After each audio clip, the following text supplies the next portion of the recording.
it's like, it's clear that you like build deep relationships with your clients. Yes.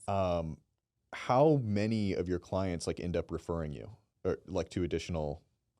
I would say all of my clients, except for maybe one, hasn't.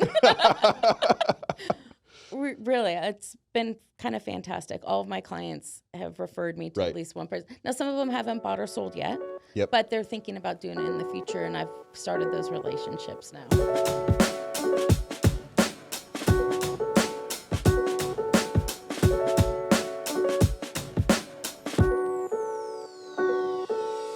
Hello and welcome to / Real Estate. As I say every time, we got an awesome one for you. We are live in person with our guest, Stacy. Hi, thanks for having me. I've been here already, though.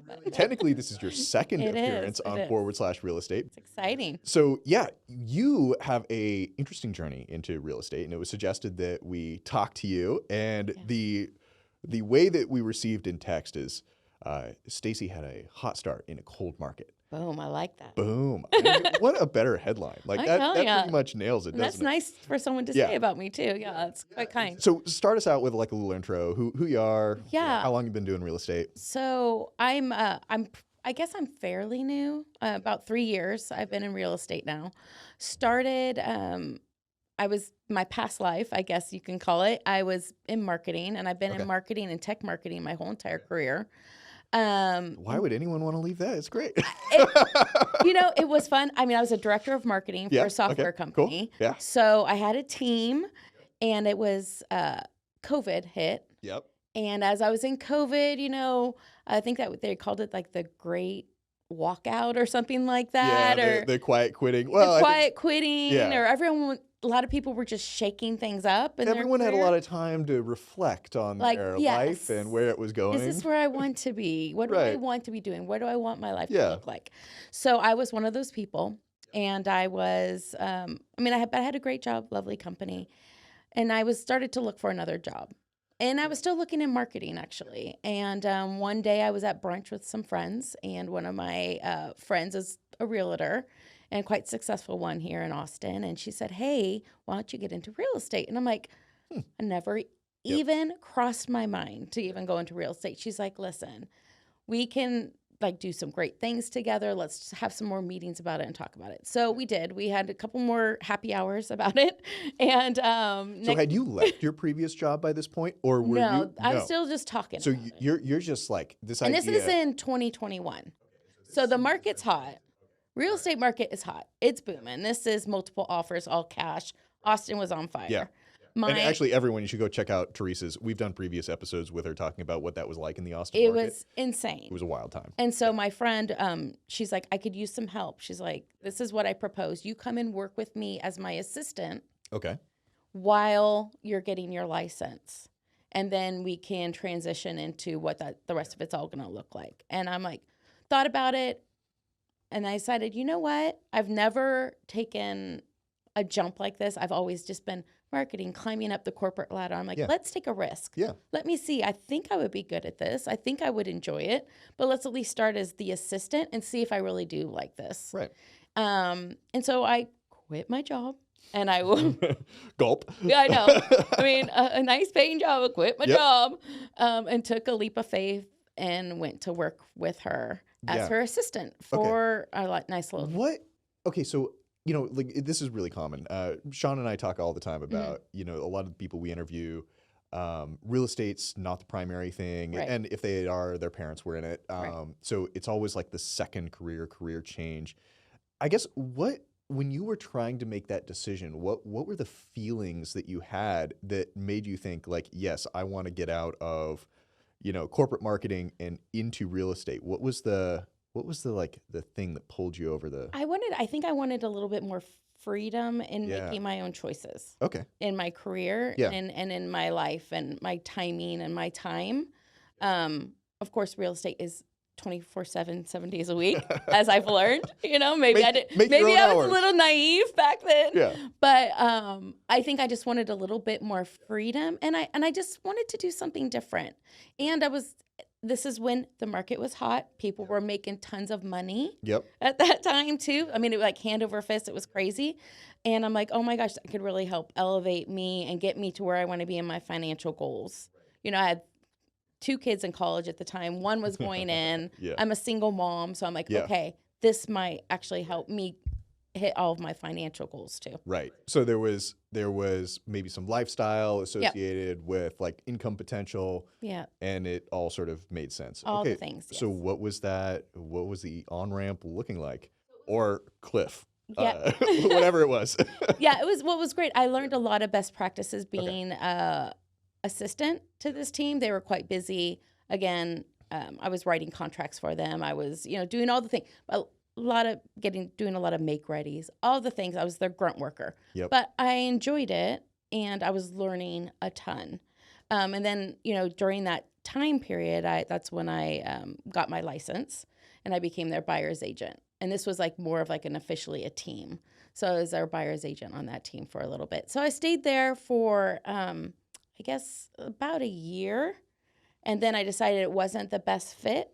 And I made the leap, and I went and met up with Teresa, and I transitioned to her team. Awesome. Okay. And during that time, it got very cold. Yes. So as soon as I got my license, everything went, right. Everything stopped. Yeah. Right. So slow down. Wind people back to, well, maybe let's take this in pieces. So as you were getting your license, you're working essentially as an admin at this brokerage. Yep. What were like the key learnings that you took away from, I mean, you had a hot start as a producing agent, right? But you did get the window into what the other side of the market looked like. Right. Yeah. It was, so I learned a lot about, again, best practices, follow through, marketing, what they were doing for marketing. Because of my marketing background, I already had other ideas of what I wanted to do for myself personally. Right. But I was learning a lot from them on best practices and their CRM, how you follow up with everybody, and really just all their make readies and all their checklists. They had a lot of checklists. It was like boom, boom, boom, boom, boom. Very very regimented. So they had like really like strong SOWs. It kind of seems like like process. Yes, okay. Processes were crazy. Yeah. Yeah. Okay. So you got your license. Yes. And you're like, I'm ready to go. Switch brokerages. Yes. Well, I stayed with them for a little bit, but then I switched brokerages. Yeah. And it sounds like, for anyone that's watched our last episodes, links, you should watch it, that you found a partner, Teamridge, that really focuses on a niche that you are passionate about. Is that accurate? Absolutely. And just the support with that broker, Teamridge, is actually this might be interesting for other people that are considering like the Teamridge model, but like what attracted you to the situation? I really liked Teresa with Let's Move Austin. I really liked her approach with working with her team. Like, she had meetings. She has great support with our listing meetings that we have. We have our team pricing meetings.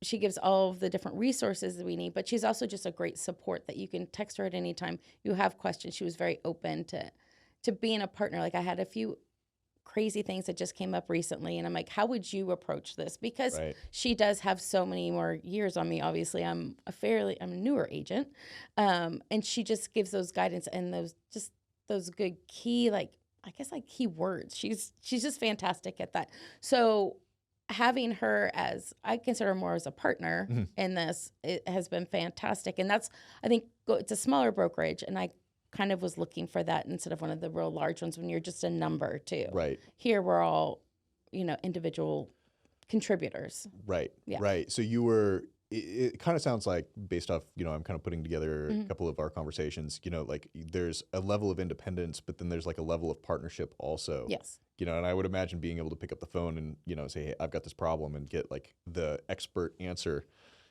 delivered has got to be a huge benefit. Yeah. But we're at a larger brokerage sometimes. I mean, you always have support, but it's a little bit different from what I've experienced. Okay. So now what's the next step? You're into Let's Move Austin. Let's Move Austin, and I got nothing going on, but no, but I had some things going on because how I kind of grew my business from being so cold, not cold market, from hot to cold, was really what I started out as a new agent is I really did do open houses. Gotcha. Every weekend without fail. You know, I know a lot of people do it. A lot of people hate them. Yep. I really do believe in them. Even if you have nothing going on, go to the open houses. I've met a ton of people through my open houses and had some of my first deals through open houses. So that helped. And then also, you know, working my network, of course. Everyone does that, I hope. And then I don't know. I met a few people that were incredible referral sources for me. I had closed deals on them, and they have just referred me out like crazy, which has been fantastic. And that was like a big reason for my success last year. Right. I think maybe we should rewind a little bit and also just like paint the picture of what the market was like. Not the same everywhere in the country, but interest rates were countrywide. Interest rates were going up, and a lot of people would put everything on hold. Right. You know, people weren't buying as much. People were just going to say, they're going to come down again. They're going to come down again.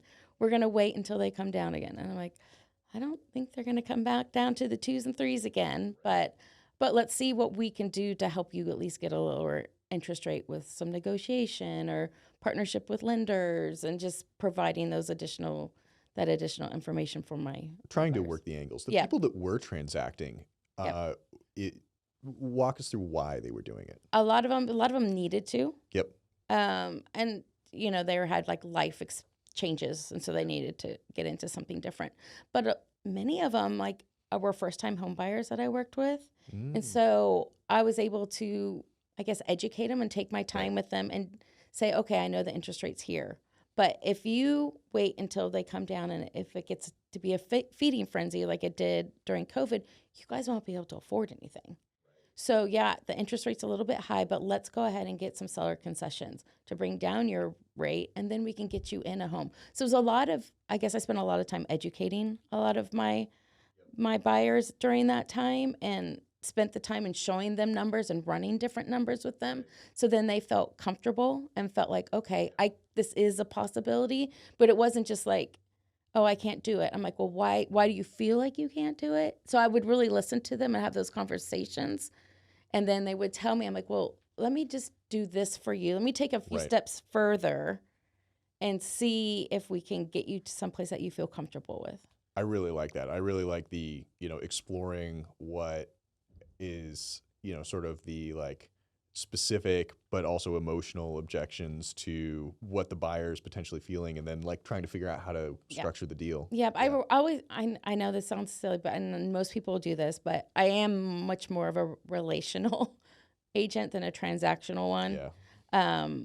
As we spoke earlier on the other podcast about the whole Christmas thing that we do, that was like my baby, and I enjoyed it because I enjoyed meeting the people and just building the relationships.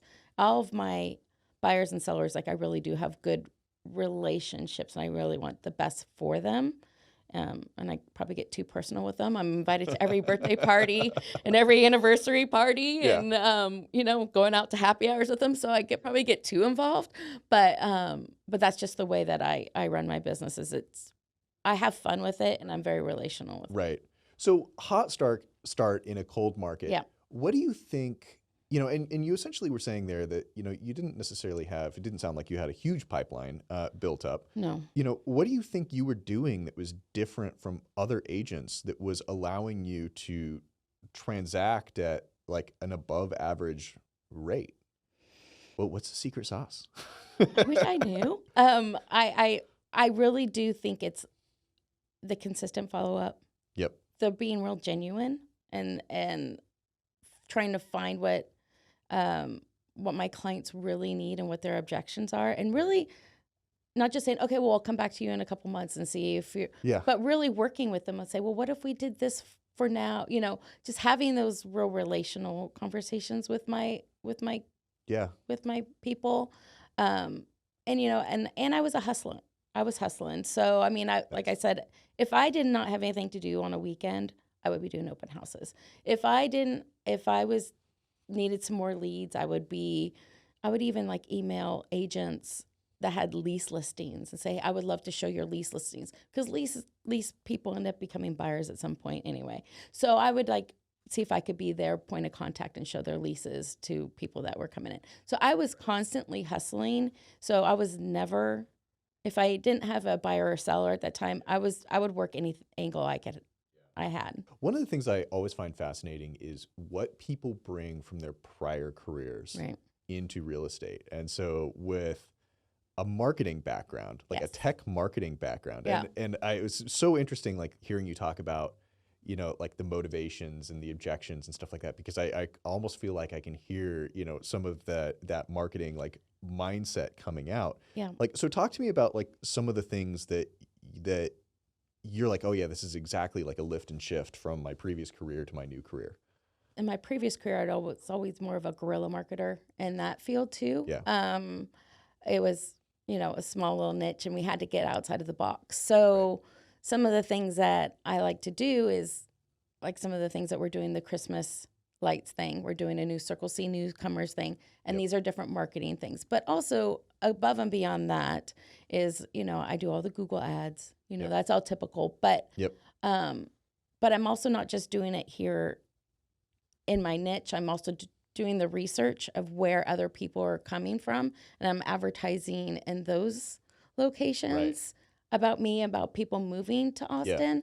So I'm not just doing ads here. I'm sure other people do it too, but that's actually worked for me. I've gotten some great leads from doing that. Maybe something you could talk about a little bit more about, because, you know, as we've been talking, one of the things I feel like I've observed about the programs that you're running is they're a little bit more like, I guess the technical term would be like integrated marketing, but like they're more like multi-step, right? It's like I do the Christmas light thing. So I like build my database, I build relationships, and then it's one more brand impression. And so when they're ready, I'm the person that they call, right? So maybe like walk me through whereas like other agents are more, I want the Zillow lead right now because it's going to close in the next like 30 days. Right. And if it's not going to close in the next 30 days, I don't want it. Right. It seems like you have like a higher level of patience. Do you think that came from like the background, or do you think that's just like the way you operate? I think that might come from my background, because I know lead gen is a long process, and I understand that. And building my database with good leads, even though they're not turning, you know, they're not qualified yet, they will be at some point, and continuing to market them with good information, not just, you know, not just blowing stuff at them, but really good, solid information that'll help them make a better decision about buying and selling. Is really what I've been focusing on. And so it's really building my pipeline for the future, not just right now. Yeah, that makes a lot of sense. Have you had any listings yet? Oh, yeah. Yeah. Okay. Oh, yeah. Awesome. How do you, I think this is going to be an interesting question, again, considering your background. How do you make, you know, a lot of listings, I a lot of times feel like the way that they're constructed is like, well, I get the photography done, I put all the information in the MLS, and then I like send it down that black hole. And I don't do that. Okay. Right. Yes. I don't do that. I just don't. Yeah. Okay. So do much more. Yeah. Yeah. Exactly. And I guess, you know, maybe to lead the witness here a little bit. Yes. You know, I've really been thinking about like, how do you use the fields that are available to you, but like really tell a story about what that listing is going to be like? How do you speak to the potential buyer that's on the other side of that screen and tell a story about what life's going to be like there? Well, I have a great listing right now. Okay. Tell me about it. And this is exactly what I'm doing. I just don't put it in MLS and let it set. That's not my style. It's not how I present what I'm going to do. And it's just because of my marketing background, it just feels better if I do extra steps. So I have this one listing right now. It's a great listing. It's 5 acres, 2.6 million out in South Austin. You can have horses, and it's just beautiful. It's got one house and then like another little guest house. It's fantastic. But I think with everything that's going on in the world today, it's been a little quiet, you know, with everything that's happening, you know, stocks going up and down. It's a higher price point. So what I've been doing recently, or what I just did the other week, is I've literally I'm very on the feet. I will get out there and do it. I went to all the different stables and local places that do trainings, horse training stables, and I dropped off actual flyers saying, hey, please share this with your people because they may be interested. It's right around the corner. If they want to have their horse, they can keep their horse here.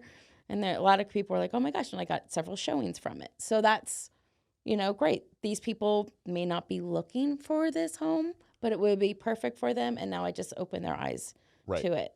And then I've also, of course, done, emailed agents that have sold those, acreage lots and all that kind of stuff too.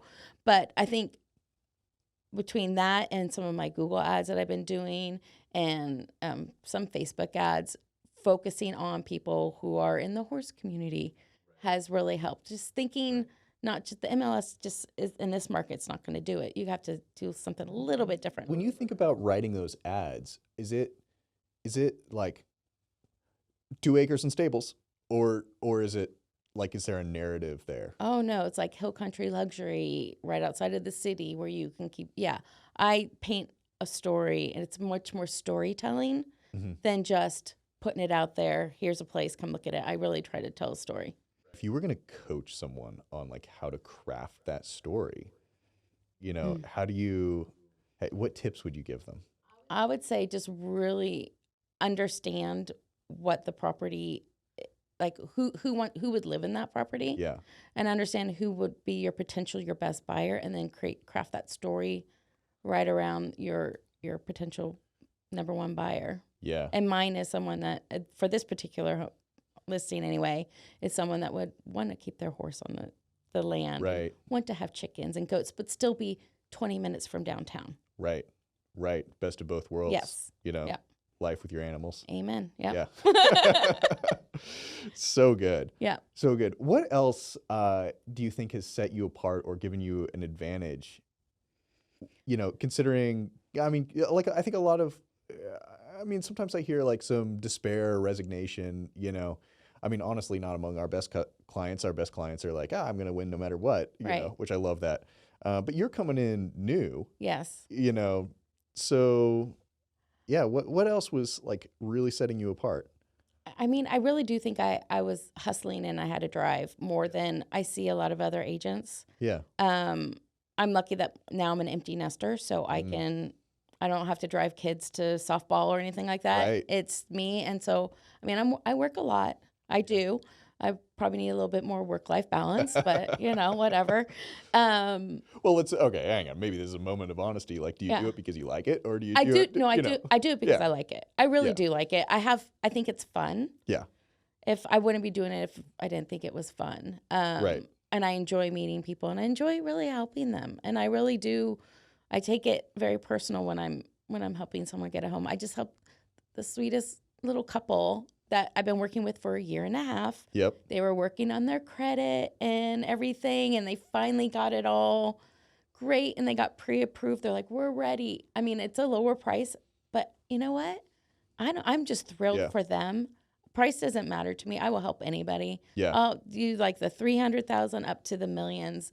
Because it really is relational to me, and I really just wanted to help this sweet couple get in a home, and we just got them under contract. So I'm thrilled, and they're thrilled that they're getting in their first home. But we worked for a long time. I've educated them. I stayed with them, and they just referred me to somebody else too.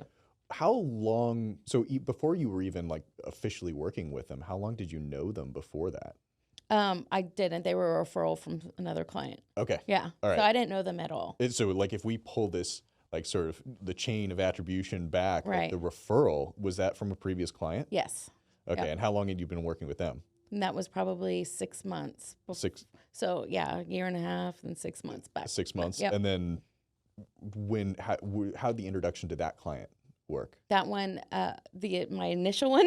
Yeah. The initial thread. Yeah. Was through one of my Google ads. Through one of your Google ads. Mm-hmm. So yeah. All right. That is awesome. So it was one Google ad, 2 sales. 2 sales and then another lead. Yeah. Yeah. Yeah. It's pretty good. It's like, it's clear that you like build deep relationships with your clients. Yes.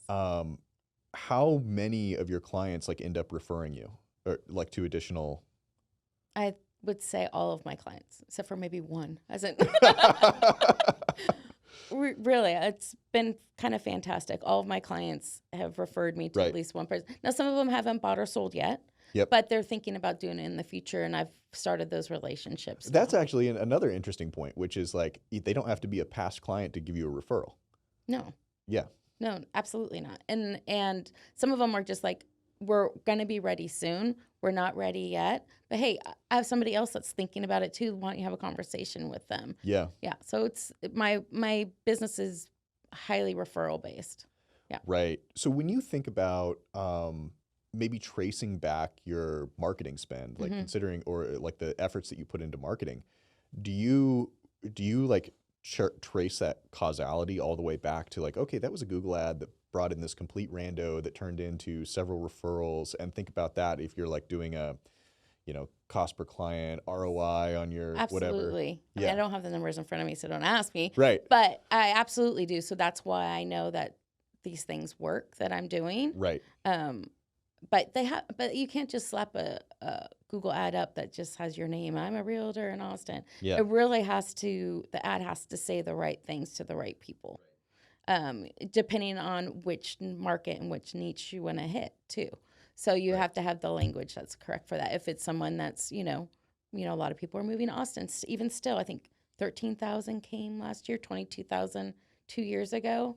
So people are still moving to Austin. So I love to get people that are coming here. So I have a lot of ads specific to people in the high markets that people are moving from. Yeah, I guess I'm just like more like maybe a little bit more curious about, anything else you can tell us about, the way that you consciously think about like marketing decisions and, how they're going to pay off. Well, I definitely believe that everyone needs to have a really good strategy. And my strategy is pretty, my marketing plan is pretty robust. I mean, I'm talking on some things, but email marketing, of course, is great. And we're lucky to have like a newsletter that goes out. So if I haven't done a touch in a while, but I do more than just sending emails. I mean, I'll literally pick up the phone and have a conversation with people too.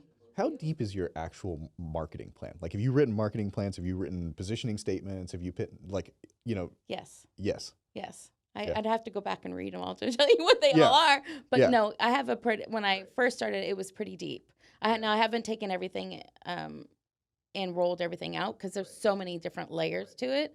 But I rolled out my own website, so I have like my own stuff that I have going too. I love hearing about this stuff, by the way, because it's so. No, but I literally have a marketing plan. Yeah. I'm not just, let's do one thing here, let's do one thing here. I have a budget for my social media spend. Yeah. I do, I even do something that I do that's kind of been fun. With my website, I created a open house list for different cities. So I have like its own landing page that stays live. Yeah. And what I do every Thursday is I post on different Facebook groups. Hey, here are the open house listings for this weekend in case you guys want to know what's going on. Here it is. And so people they'll go on, and now they have a whole list of all the open houses in South Austin, in Kyle, in Buda, in, North Austin, in Round Rock. So I go to all these different, in Circle C, I go to all these different Facebook pages and I add it every week and it stays live and I'm like, bookmark it for future. And so people are seeing me now popping up every week and people go, oh my God, I love this. Thank you so much. This is so helpful. Again, I'm just putting it out there, helping people. Yeah. I haven't gotten anything from it yet. Yeah. But it's also, I'm top of mind, so hopefully I will. I've got it. I think I've got it. You know what I mean? I've got it. It's perseverance, planning, patience. Yes. Yes. Yes. Because you are clearly like very, very motivated. You're doing all the cold calls. You're doing like everything. Yeah. It's not immediately obvious talking to you, but you have deep planning and like strategic thought on what you're doing. But then the thing that I think is really unique about you is the patience. Right. Right. And this is probably like the B2B marketing background where that it'll come. You just have to execute the plan. And you have to stay on top and you have to have the touches and they have to see you so many times and see you as the expert and you just keep it up. And it may not hit right now, but it will pay off. Stacy, this has been awesome. Yes, tell people where they can find you. I'm Stacy Zellner at Let's Move Austin. You can check me out at Let's Move Austin website or my own at stacyzellner.com too. Guys, this will all be down below. And if you have any additional questions, leave them. Give us a like on YouTube, Facebook, and obviously hit that subscribe button. That really helps us out if you want to see more of this. And like I said in the last several episodes, we're looking for the people that really have been able to differentiate themselves in the market. And I think Stacy's a great example of that. And I would like to continue to dig into this. Like, how do you not just execute the best practices, but like sprinkle the magic sauce on top that really makes you different and stand out in the marketplace? Yeah.